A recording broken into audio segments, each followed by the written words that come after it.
सुन, ये एड्रेस। सरिता, तू क्या कर रही है? सड़कों पे खड्डे भर रही है। मोनिका मैम, आप कैसी हैं? दूर रह के बात कर। खुद तो धूल मिट्टी से भरी हुई है और मेरे भी कपड़े खराब करेगी। अरे मैम, आप मेरी गुरु हो। इतने टाइम बाद आपको देखा तो अच्छा लगा, सोचा आपको प्रणाम कर दूं, इसीलिए आपके पास आ रही थी। ओ हेलो, मैं तेरी कोई गुरु नहीं हूँ। मैं गुरु सिर्फ उन लोगों की हूँ जिन्होंने पढ़ लिख के कोई मुकाम हासिल किया है। तेरी तरह नाकाम नहीं है। सड़कों पे खड्डे नहीं भर रहे वो लोग। मैम, आप गलत समझ रही हो। क्या गलत समझ रही हूँ? साफ तो दिख रहा है कि तू सड़कों पे बैठ के खड्डे भर रही है। क्लास में मैं बोलती थी ना कि पढ़ लो कुछ बन जाओगे। मेरी बेटी याद है, तुम्हारी क्लास में थी और उसको आज सरकारी नौकरी मिल गई है, वो भी PWD में। Wow ma'am, congratulations, I am very happy for her. हाँ, ठीक है। क्लास में मैं कहती थी ना कि पढ़ लो नहीं तो सड़कों पे धक्के खाओगे। यही डायलॉग होता था ना मेरा। अब देखो वो डायलॉग सच हो रहा है ना। तुम धक्के ही तो खा रही हो सड़कों पे। अगर तुम पढ़ लिख गई होती ना तो मेरी बेटी की तरह कोई सरकारी नौकरी मिल गई होती तुम्हें। चलो छोड़ो, खड्डे तो भर ही रही हो ना, मेरे घर पे आ जाना। थोड़ा रिपेयर का काम है, कर देना, वो भी दे दूंगी मैं तुम्हें 100-200 रुपए। मोनिका मैम, आप मुझे इतने टाइम बाद मिली हो और मुझे ऐसे मिलकर डिसरिस्पेक्ट फील करा रहे हो। डिसरिस्पेक्ट फील ना कराऊं तो और क्या करूं? इसी काबिल है तू, अनपढ़ कहीं की। देखिए मैम, मैं मानती हूँ कि मैं पढ़ाई में अच्छी नहीं थी, पर आपने भी पढ़ाने की कोशिश कहाँ की? सारा दिन तो आप क्लासरूम में आके बस फ़ोन ही यूज़ करती रहती थी ना। अरे अगर मैं तुम जैसों को पढ़ाने लग जाती तो मेरे पास ट्यूशन पे कौन आता? और कोई ट्यूशन पे ना आता तो मेरी एक्स्ट्रा इनकम कहाँ से होती? और मैं अपने शौक कहाँ से पूरे करती? तुम भी अगर मेरे पास ट्यूशन पे आती होती ना तो अच्छी सरकारी नौकरी में होती, यूँ सड़कों पे खड्डे ना भर रही होती।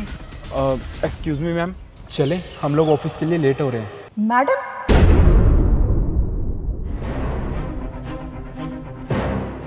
ये पुलिस वाला तुम्हें मैडम क्यों कह रहा है? हाँ, मैम बोल रहे हैं। क्या कह रही थी आप थोड़ी देर पहले कि आपकी बेटी PWD डिपार्टमेंट में जॉब कर रही है? मुझसे मिलिए, मैं PWD डिपार्टमेंट की नई एक्सियन हूँ। What? PWD की एक्सियन? तुम इतनी बड़ी ऑफिसर कैसे बन गई? जी हाँ, हैरानगी हो रही होगी ना आपको। भगवान की दया से मैं पढ़ लिख कर मेहनत करके आज बहुत अच्छी सरकारी पोस्ट पे हूँ। और आप मुझे क्या कह रही थी कि तुम ये गड्ढे भर रही हो?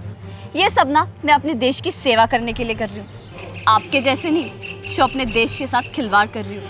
माफ़ कीजिए मैम, और आप क्या कर रही हैं? इतने अच्छे स्कूल में आपको जॉब मिली हुई है, आप इतनी अच्छी सैलरी लेती हैं और आप बच्चों के भविष्य के साथ ऐसे खिलवाड़ कर रही हैं।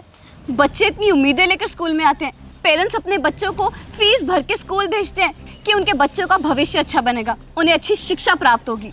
लेकिन आप क्या कर रही हैं? आप जैसी टीचर्स बच्चों के भविष्य को खराब कर रही हैं।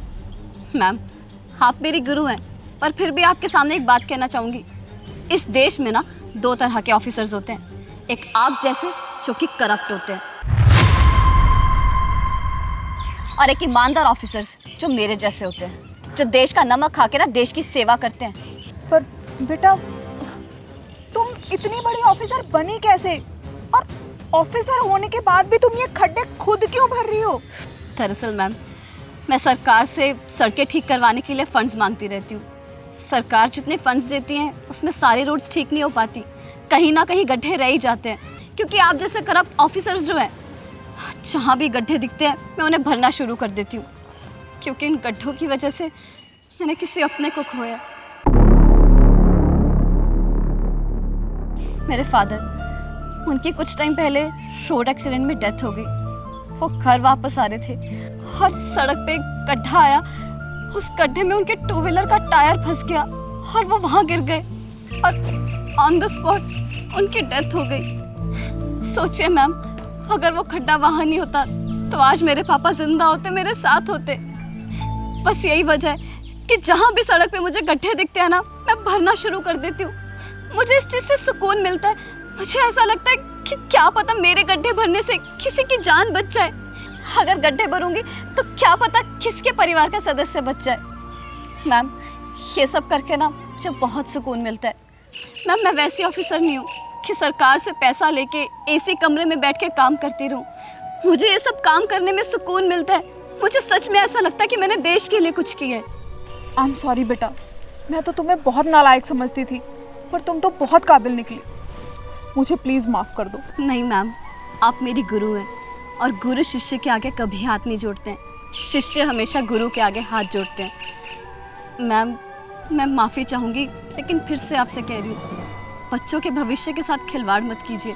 मैम, बच्चे इतनी उम्मीदें लेकर, पेरेंट्स इतनी उम्मीदें लेकर अपने बच्चों को स्कूल में भेजते हैं ताकि वहाँ पे उनको अच्छी शिक्षा मिल सके, और आप क्या कर रही हैं उनके साथ? ऐसा मत कीजिए मैम। आप तो जानती हैं ना मैम कि आज का यूथ हमारे देश का फ्यूचर है, और अगर उनका आज खराब हो जाएगा तो हमारा देश तरक्की कैसे करेगा, हमारे देश का फ्यूचर कैसे अच्छा होगा? मैम, आपके आगे हाथ जोड़ती हूँ, प्लीज़ प्लीज़ अच्छे से पढ़ाइए बच्चों को स्कूल में, प्लीज़, क्योंकि हर कोई ट्यूशन अफोर्ड नहीं कर सकता है।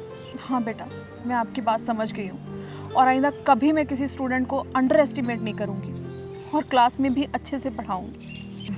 कोई बात नहीं मैम, मैं फिर मिलती हूँ आपसे। अभी मैं चलती हूँ, मुझे ऑफिस के लिए लेट हो रहा है।